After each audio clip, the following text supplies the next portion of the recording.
Cut जाएंगे मगर सच्चाई लिखना नहीं बंद करूंगा। ये ध्यान से सुन ले वो लोग। मैं सवाल करता रहूंगा इस महिला के लिए, और तब तक सवाल करता रहूंगा आप लोगों से कि जब तक इन्हें न्याय नहीं मिल जाएगा। क्योंकि जो सिस्टम के अधिकारी हैं, सिस्टम के अधिकारियों से भी सवाल होगा।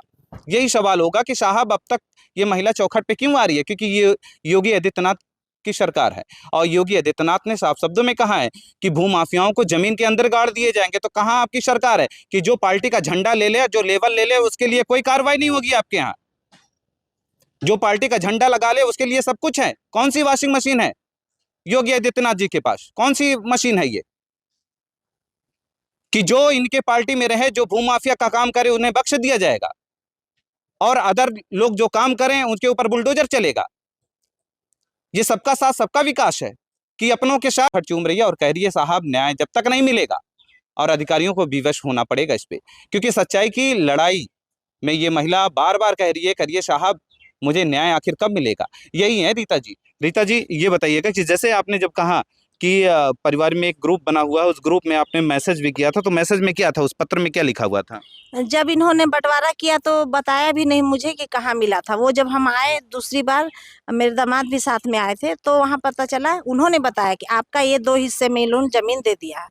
तो फिर मैं देखी कि लोग अपना सही सही जमीन ले लिए हैं, और जो टुकड़ा टुकड़ी बचा था वो मुझे दे दिया। तो मैंने इसके लिए एक लेटर मैंने 1 तारीख को डाला था, 9वां महीना था 2022 में, कि आप लोग मेरे जमीन को 2 टुकड़े में ना देकर 1 टुकड़ा हमारा कर दीजिए, ताकि मुझे वहाँ बनाने में आसानी हो। और मैं 2 जगह कहाँ बनाऊंगी? ये लोग को भी पता है कि मेरे पास कोई है नहीं, मेरा परिवार नहीं है, मैं अकेली हूँ। अब मैं कहाँ कहाँ बनवा के रहूंगी? और ये लोग कहते हैं बनवाओ बनवाओ। अब बनवा दूं, मैं खर्च उस पर कर दूं, तो फिर बाद में कहेंगे फिर तुम्हारा नहीं है। तो ऐसा थोड़ी ना होता है। फिर इन्होंने क्या कहा, सोनू ने, कि एक तो कर दूंगा मैं, लेकिन 1 बिस्सा फिर कम दूंगा आपको। हमें 5 की जगह आपको 4 ही बिस्सा जमीन मिलेगा। 2 टुकड़ा को 1 टुकड़ा कर दूंगा, लेकिन 5 की जगह आपको 4 ही बिस्सा मिलेगा। तो फिर मैं इसको नामंजूर कर दी कि मैं 4 बिस्सा क्यों लूँ? इससे अच्छा मुझे, मैं बेच दूंगी 2 हिस्से में लेके, वो ज्यादा अच्छा है। अच्छा, ये टोटल जमीन कितनी है जो आपकी एक्चुअल में जो हक है? एक्चुअल तो वहाँ पे टोटल जमीन अगर 4 लोगों को बीच में मिला के पूछा था, लगभग 42 बिस्सा है टोटल जमीन जो बना हुआ है, और खाली जमीन पड़ा है टोटल मिला के। और उसमें मैं 1/4 का हिस्सेदार हूँ। करीब 11 बिस्सा जमीन हमारा वहाँ निकलता है, जिसमें इन्होंने 5.25 बिस्सा मुझे दिया, और अब वो भी नहीं देना चाहते हैं।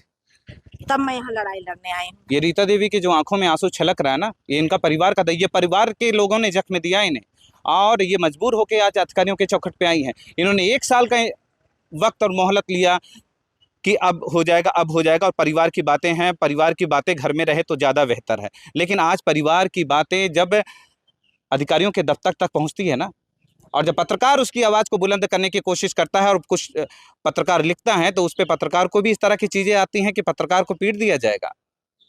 ये कायरता की पहचान है, कलमकार और पत्रकार को पीटना। ये कायरता की इनकी पहचान है।